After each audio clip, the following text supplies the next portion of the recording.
Are you tired of hunting for free DNS in Namecheap's maze of a dashboard? I know exactly how that feels. You're poking around, clicking through menus, and it seems like every option is there except the one you actually need. Well, I'll show you exactly where it is in 3 clicks. No more digging around, no more frustration.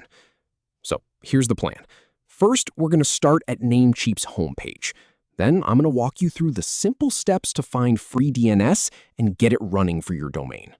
And trust me, once you see where it lives, you'll wonder why it was so hard to spot before.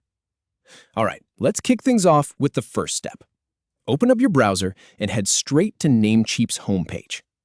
Now, I've spent a lot of time navigating their interface, and I can tell you that this is one of those situations where knowing exactly where to look makes all the difference. Once you're on the homepage, look at the main navigation bar across the top. You'll see a bunch of options, like domains, hosting, and email.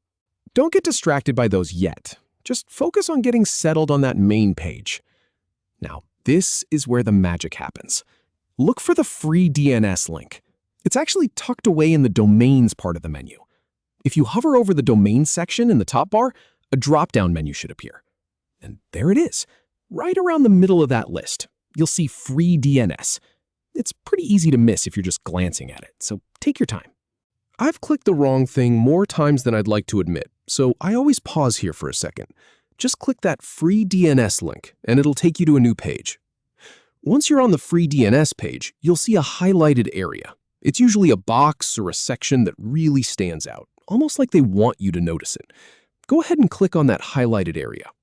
Now, I'll be honest with you, this page can look a little busy at first. There's a lot of information and a few different options. But that highlighted part is the key. It's where all the action happens. When you click it, it should open up a few more details about your DNS settings.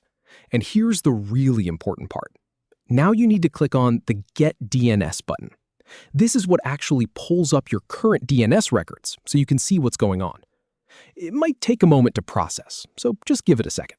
Namecheap sometimes takes a beat to load everything, especially if you've got a few domains under your account. Once it loads, you'll be looking at all your DNS records, and you can see exactly what kind of DNS you're using. And there you have it, from being lost in the menu to finding your free DNS settings in under a minute. I remember how confusing this was for me the first time I tried to figure it out, but now you know the exact path. If you ever need to check it again, just remember that Domains menu and the free DNS link hiding inside it. Thanks for sticking with me, and I'll catch you in the next video.